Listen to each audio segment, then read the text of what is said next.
This is stand-up paddleboarding, a popular new pastime to get people outside and away from the stresses of life. Which brings me to my focus for today, life balance. It's walking that tightrope between what we want and what we need. So can you have too much of a good thing, like chocolate or sunshine? And is it possible to feel as happy at work as you do at home? We'll answer those questions and more. Olympic swimmer Matt Targett shares his secrets to a better life balance. One of the country's top chefs has a tasty recipe to boost your vitamin D. And meet a woman whose Jekyll and Hyde balancing act is her formula for success.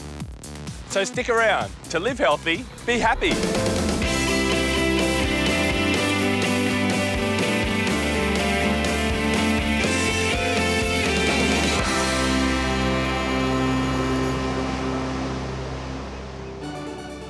Life, it's a balance between too much and not enough. And it seems we're a country of contrasts. More than half of us love our work, but a third of all Aussies say they work too much. If you are happy in the workplace, it's going to be hugely beneficial because you spend at least a third of your lifetime, but many people spend even more than that in relation to their work. So, can work feel more like a happy home? And is there such a thing as perfect work-life balance? Away from work, we love the outdoors, giving us the highest rate of skin cancer in the world. But incredibly, a third of us still lack vitamin D. It's all about balance. Australia really is the lucky country.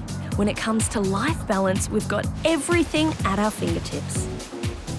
But in the last 30 years, the Slip Slop Slap campaign has urged us not to overdo the one thing this country is known for, the sun. It seems the message is getting through, but the vitamin D isn't. Surprisingly, despite all of the sunshine here, 1 in 3 Australians is vitamin D deficient. So, how important is vitamin D to our health? There's a clear link between low vitamin D, cancers. Many of the common cancers are linked to low vitamin D, and paradoxically, even skin cancer. In 9 years that I've been measuring vitamin D, I have not had one cancer patient that had a normal vitamin D. You could come to the conclusion from that and say that if you've got a normal vitamin D, your chances of cancer are pretty remote. But getting enough vitamin D isn't easy for everyone. As a runner, Lauren McCullough spends a lot of time outside. But it took a painful injury to discover her vitamin D was low. I'm a runner. I run for about an hour every day. And I went through a period where I was training for an event, and I suddenly started to notice a bit of a stabbing pain in my hip. It got worse and worse, so it wasn't just when I was running, it became when I was walking too. And then I went to the doctors and got it checked out, and yeah, it turned out I had a stress fracture to my hip, which little old ladies get. I did never think that it would happen to me, and it turns out that that was a result of having a vitamin D deficiency. So did that make it a big surprise when you were diagnosed with a deficiency in vitamin D? Absolutely it did. I sort of thought that it was something that might happen to older people or, you know, just not somebody who I kind of class myself as quite healthy. So it was definitely a huge surprise. Basically, we're an outdoor plant. We're no different to a rose. Bring the rose indoors and it'll suffer very dire consequences, and we do too. We need the sun, but we must have the right amount, but we definitely need the sun. The formula for getting enough sun depends on where you live. In the top half of the country, it's a few minutes a day year-round. But if you live in the bottom half, then during the winter, you'll need to spend 2 to 3 hours outside per week. I'm definitely finding that I am trying to make an effort, especially on weekends, to get out there a bit more and get some sunshine. I've learnt to live with it, you know, I take vitamin D supplements and I try and increase foods that are rich in vitamin D, so spinach and mushrooms, tofu, absolutely. Options to increase vitamin D intake can include natural resources such as the sun, eating more vitamin D rich foods such as, you know, mackerel, salmon, eggs. Otherwise, you can use supplementation. Liquids and capsules are available as well. There's a wide variety of supplements that, when combined with a healthy diet, can really boost your vitamin D levels. What would be your advice for fellow Australians then? If 1 in 3 Australians are suffering from this deficiency, I definitely think it's worthwhile just asking. It's a simple blood test, so, you know, it doesn't take long and it's definitely worth it. Well, fantastic. Let's enjoy this sunshine. We're talking about life balance today, and what better way to illustrate that than by meeting someone who has already put that into practice in their life. My life and the balance of roles that I do are, first and foremost, I'm a parent of 3 kids. I work 2 days a week for a magazine as the creative director.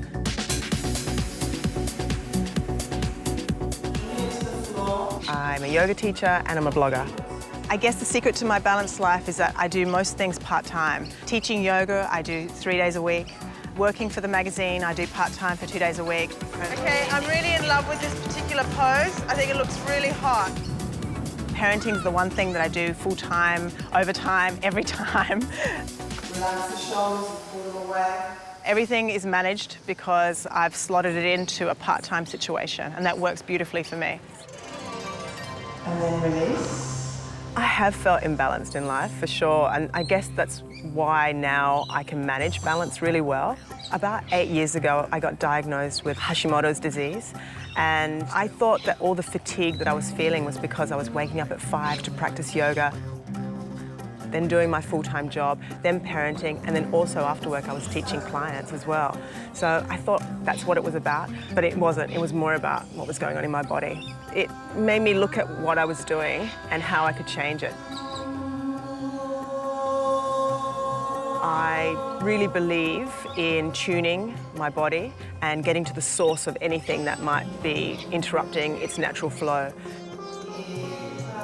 I chose to go more in a natural way of good food, eliminating certain foods and continuing to work with my practice. When I was diagnosed, I was told that I was sterile and I wouldn't be able to conceive any more children.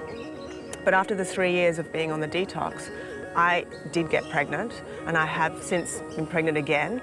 I have 3 children now, and I feel fantastic. You know, if I'm healthy and I'm good, it means my mind is clear as well. If I'm feeling, you know, sick about something, my mind gets really clouded and I can't think straight. If I'm not thinking straight, I'm not a good parent. I'm not good at what I do with my job. I'm not going to serve anyone well as a teacher. So definitely health is an underlining thing to everything for me. For people that may not be leading a balanced life, I would say start with your health. If your health is good, life is sweet. Speaking of balance, despite all the worries about indulging in chocolate, did you know that dark chocolate has tons of health benefits, including vitamins, minerals, and can control blood sugar? Later in the show, Olympic swimmer Matt Targett on finding the balance between work and play. I really like to just learn my city, like go to different cafes and places like that. And we've got a recipe to boost your vitamin D. But up next, Careful, a bit faster. can work be as happy as life at home? I think we've all experienced symptoms of the dreaded Monday-itis.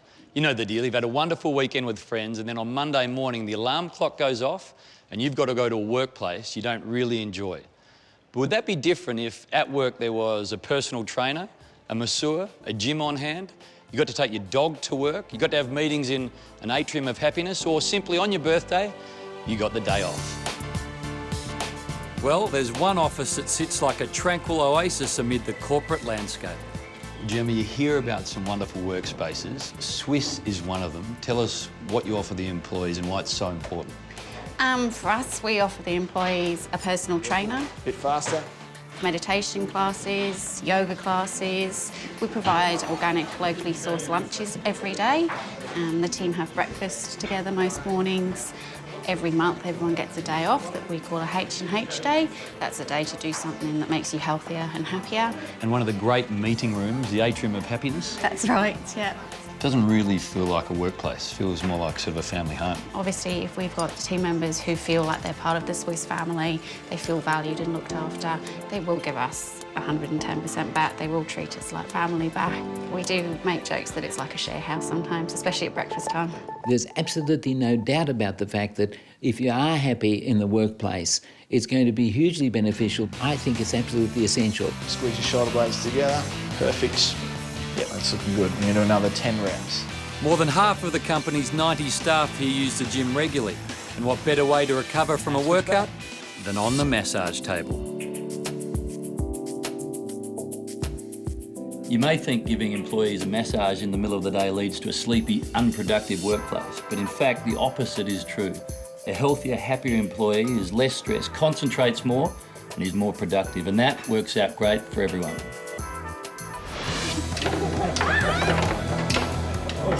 Another happy office belongs to a company that's made fun their business.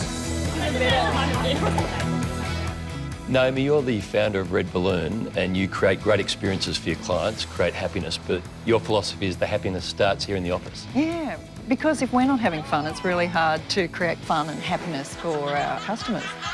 And the workspace here, we're sitting on love sacks, Dexter's at my feet, we've got a foosball table, we've seen a team breakfast. It's a different working environment. We make sure that people feel very at home here. A lot of people live in apartments, they can't have a dog, so have a dog at the office. Really, it is a place where people can absolutely be themselves. So many great initiatives. What do you think it does for the team members' productivity? Well, you know, I hear this question all the time about work-life balance. And as far as I'm concerned, there's only one thing, and it's called life. It's not whether you're working or you're home. You just want to be fulfilled and feel that you're in flow, whether you're at home or here or at the beach, whatever you're doing. So whether you're working on a construction site, a hospital, or sitting in an office, find ways to make it more enjoyable and restore the balance to your life.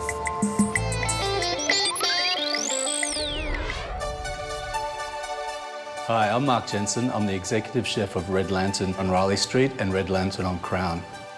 My food philosophy is to use the best, freshest ingredients you can and just keep it simple.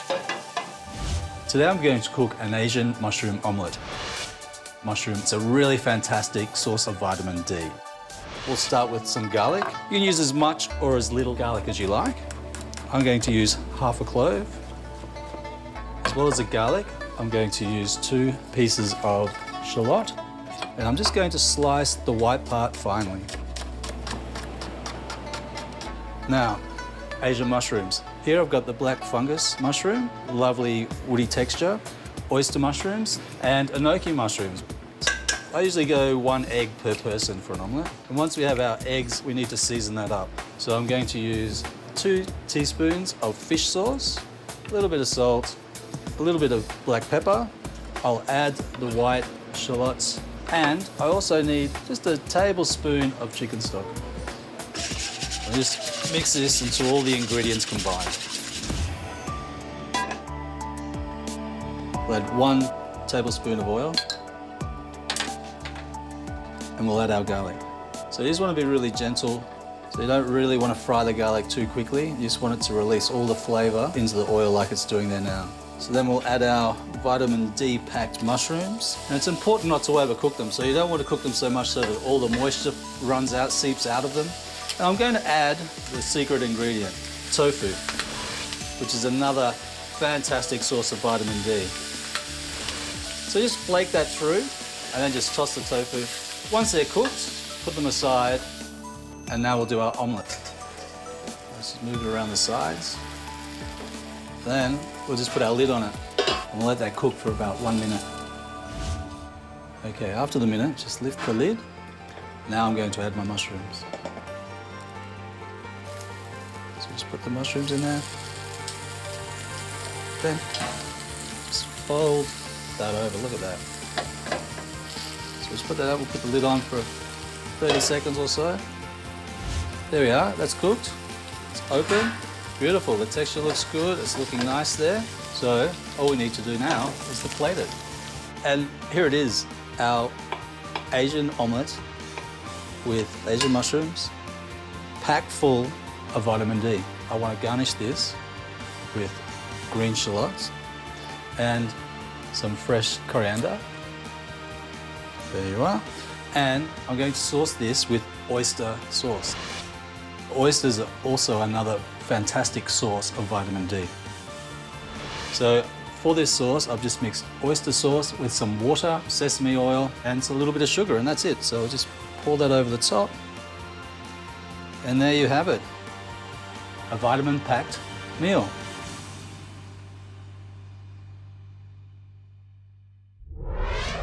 Next on Live Healthy, Be Happy, Olympic swimmer Matt Targett on finding the balance between work and play. I really like to just learn my city, like go to different cafes and places like that. Welcome back to Live Healthy, Be Happy. Today we're looking at achieving a healthier life balance. Swimmer Matt Targett has 3 Olympic medals to his name. And now he shares his tips for performing at peak level while still finding time for yourself.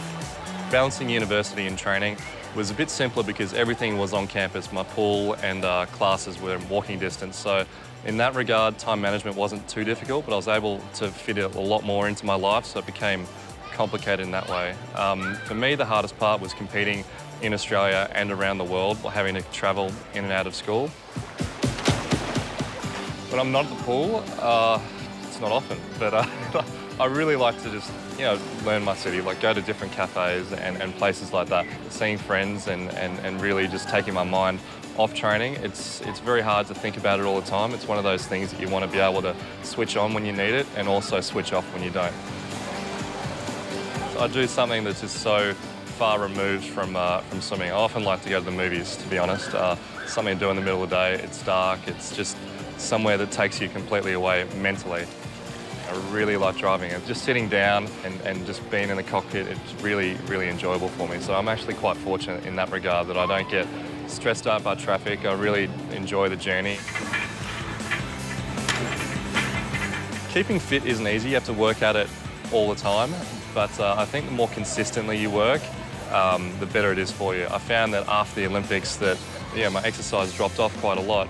It was easy to regain once I got in a really good routine, a really good schedule. It's not always about how hard you work, it's about how often. If you can do a little bit every day, it makes a really big difference. My long-term plans for keeping fit and keeping my body in check, it's really quite simple. Learning all the lessons I learned, through my athletic career. I want to use them later on in life, and I have quite an advantage not to be at my age and know what I know about high performance and rest and recovery and all those sorts of things. So hopefully using those later on in life and just knowing what it takes to be fit and hopefully keeping that with me as long as I can. I'm here with Charlotte and she's going to take me through some stand-up paddleboard yoga. So just bringing the paddle above your head, arms nice and wide. We're just going to move over to the left-hand side and paddle back above your head and over to the right-hand side. Bring the paddle out in front of you, hands at the top and lean forward.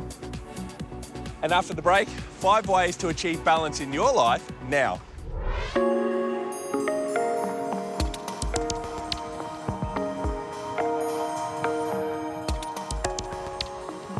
Heart center and inhale and exhale. Today's show has been about balance and whether or not you can have too much of a good thing. Here are my 5 top tips. A little relaxation goes a long way. You don't need to make big changes to bring balance into your life. Simply leaving the office early one night a week will make a huge difference. Take annual leave. Most of us get 4 weeks annual leave but don't use it. Remember, that's why it's there, to provide you with some much needed R&R. Get turned off. The advent of smartphones and tablets have blurred the lines of where work finishes and home life begins. Set aside some technology-free time each evening where you shut down your device so your partner knows you're there. Have a hobby. Many people simply don't know what to do with free time, so find a hobby. Try joining a fitness class, playing a sport, or even taking up a course. Eat well. Studies show that 94% of Australian adults don't eat the recommended amount of both fruit and vegetables needed for health and nutrition. While supplements shouldn't replace a balanced diet, they can help fill nutritional gaps. If you want more information about today's show, head to our website. Join me next week on Live Healthy, Be Happy, where we take a look at the best ways to find happiness. Ash meets our 102-year-old granny who proves that happy people live longer. They've just got to take things as they come. Hamish tests whether you can find more joy in helping others. I think I almost get more back from giving than what I'm giving them. Plus, the woman who gave up everything in the pursuit of her own happiness. I'm doing what I feel I'm contributing to humanity rather than paying a mortgage. And Chef to the Stars, Mark LeBroy, has a mood-boosting dish.